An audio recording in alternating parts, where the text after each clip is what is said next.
তো hello everyone, কেমন আছো তোমরা সবাই? আমরা খুব ভালো আছি। তো আজ চলে আসলাম একটা ছোট্ট মিনি ভ্লগ নিয়ে। তো আজকে আমরা যাচ্ছিলাম বাবুঘাটে সন্ধ্যা আরতি এবং গঙ্গা আরতি দেখতে। তো বাসে উঠে পড়েছি আমাদের বাড়ির সামনে থেকেই।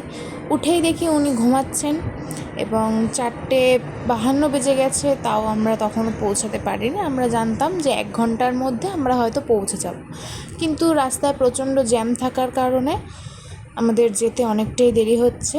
তো দেখতেই পাচ্ছ 5:30 বাজে, তখনও আমরা পৌঁছাতে পারিনি। তখন আমরা ধর্মতলা ক্রস করছি।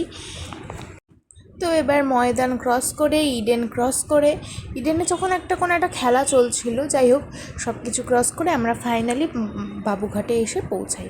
তো এসেই আমরা একটা কোক খেয়ে নিই। আমার প্রচণ্ড গরম লাগছিলো, তো সেই কারণে কোক খেয়ে নিই। তো আমাদের আস্তে আস্তে অনেকটাই দেরি হওয়ার কারণে সিটে আমাদের জায়গা হয়নি এবং আস্তে ওদিকের কাজও সব শুরুও হয়ে গিয়েছিল, প্রায় সব গোছানি গাছানি চলছিল। তারপরে আমরা একটা ঘটি গরম খেতে খেতে গঙ্গার সুন্দর পরিবেশ উপভোগ করতে করতে আমরা বসেই রইলাম।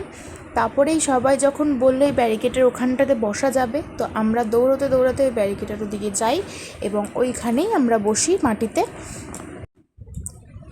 তারপর আমরা এখানে বসার পর যখন দেখছি সমস্ত কিছু গুছানো কমপ্লিট, অর্থাৎ ঠাকুর যারা এটা করবে তারাও চলে এসেছে এবং কিছুর একটা কারোর কোনো একটা নিয়ম ছিল, তো সেই কারণে একটা পুজো হচ্ছিল।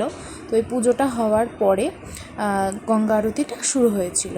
তোমরা দেখতেই পাচ্ছ আকাশটা অসাধারণ সুন্দর লাগছিল, আর কোনো গরম নেই, খুব ভালো লাগছিল। এত সুন্দর ওয়েদার বলার মতন না। তো আস্তে আস্তে শুরু হচ্ছে মন্ত্র পড়া, মন্ত্র পড়ে শুরু করলো গঙ্গা আরতি। তো তোমরা এটা উপভোগ করো।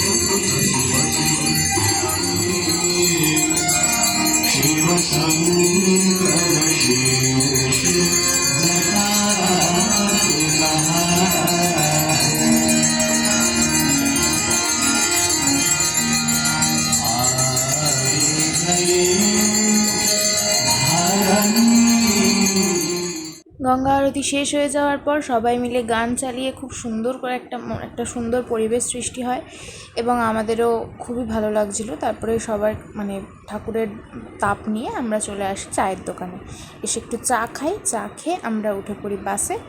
তো দেখা হচ্ছে নেক্সট কোনো ব্লগে। ততদিন ভালো থেকো, সুস্থ থেকো, বাই।